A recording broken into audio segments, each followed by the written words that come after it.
Hey, welcome back to JB Breaks Free. I hope you're having a great day, a blessed day, and getting 1% better than yesterday and breaking free from whatever is holding you back.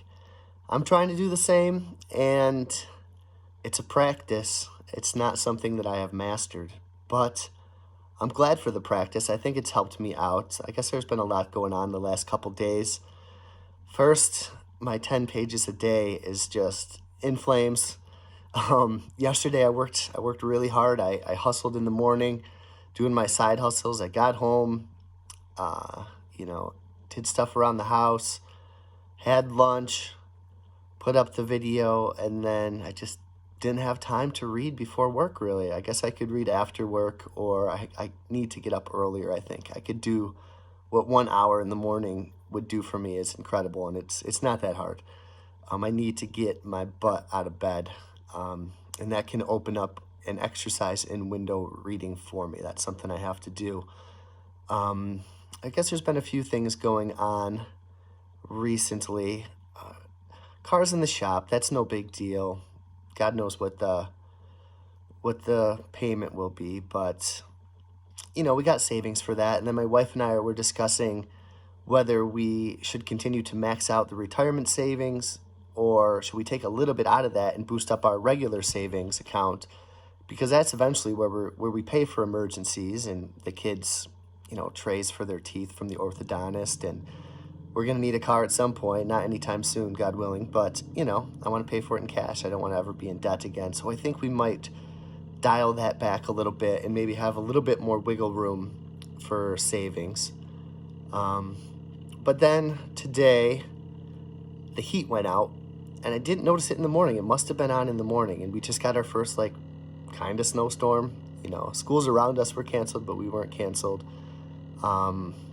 With one vehicle, my wife was going to take it to work, and I'm like, no, I'll take it, and I'm glad I did. So I dropped her off, and I went straight out to Instacart, and then I stopped home at 9:30 to box up one quick record before I had to be at Walmart for a delivery at 9:45, and I noticed it was cold. I'm like, okay, maybe just the heat didn't come on or whatever. So I come back again at 12, and I'm like, it feels like a window is open. I text my wife because I'm not that smart, and she goes, check the power, or check the heat. And, I'm moving the dial, no go. So I had to go back out anyways. So I just put on some furnace filters, switched those out, and I don't think anything's happened. There is a gas fireplace right next to me, so I'm kind of cool with that. The kids are luckily going to their friend's house right after work. And we're just trying to keep even keel. I'm not freaking out. I think my wife is a little bit, but I was freaking out kind of about something else. Since I've spoke to my boss, things have been really good. I mean, I got another steak dinner last night. I can't believe it's weird how nice he's being. It's weird. But it's cool. But I also feel like I better live up to it. I better not screw up. And that's the kind of a constant fear I've had for 17 years. And I remember some nights just getting through. You get over the hump, and it's an hour, 45 minutes till closing time, and polishing silverware, and I'm in my little zone, and thank God I made it. Thank God I didn't get yelled at today. I didn't make a mistake.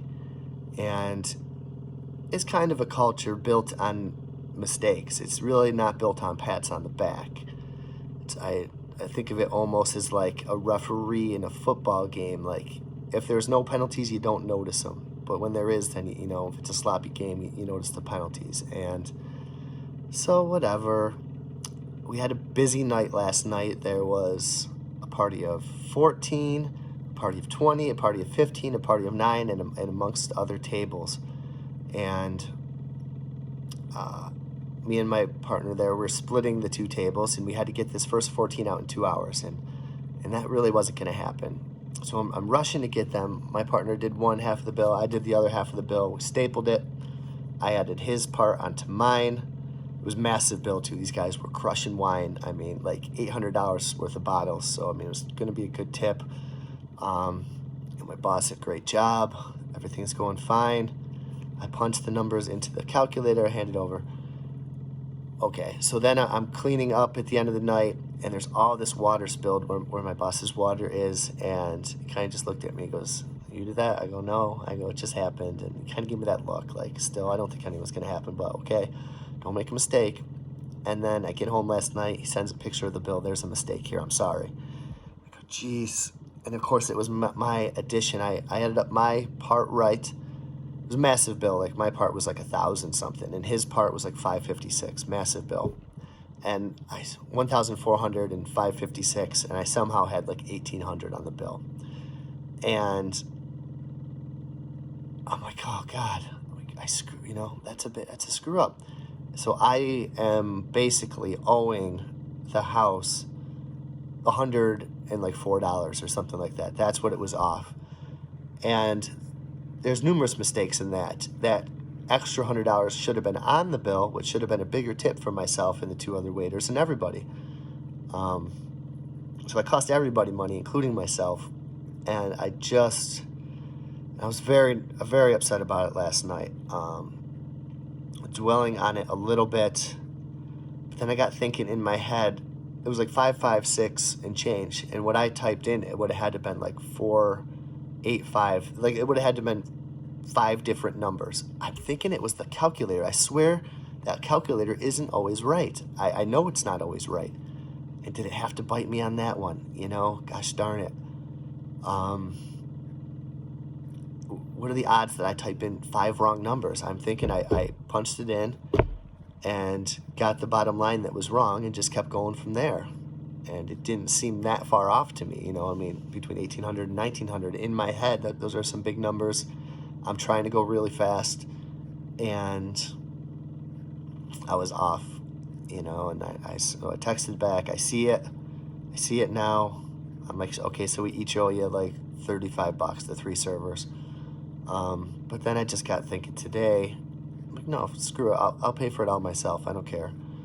So I'm kind of dreading it. It hurts my pride. It hurts my ego that I made a mistake.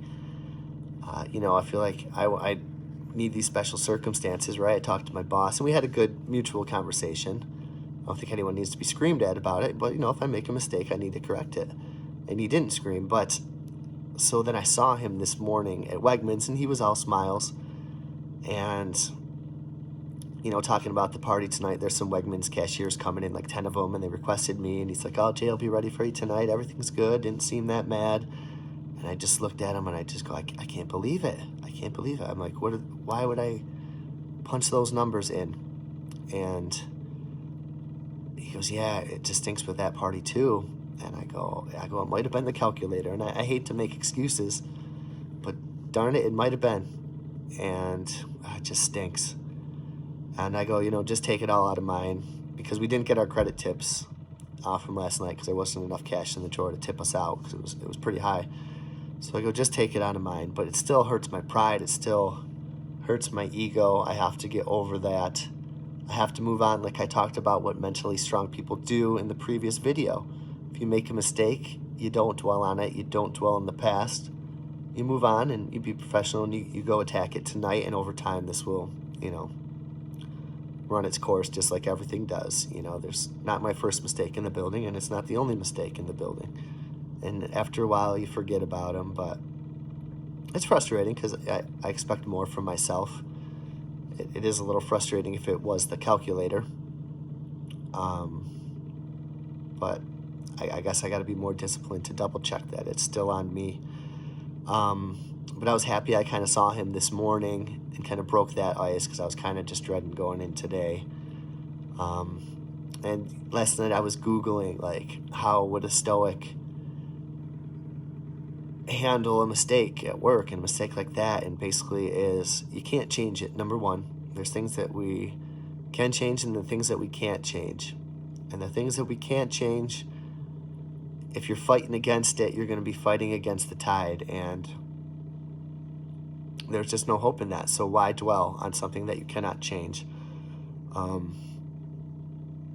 Have the strength to know what you can, right? And the wisdom to know the difference. And also, it talked a lot about just loving fate, embracing fate.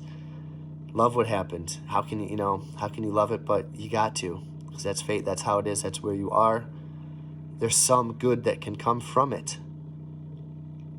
I'm trying to find out what that is. Perhaps my own resiliency, perhaps learning to double and triple check these checks, which is wicked annoying.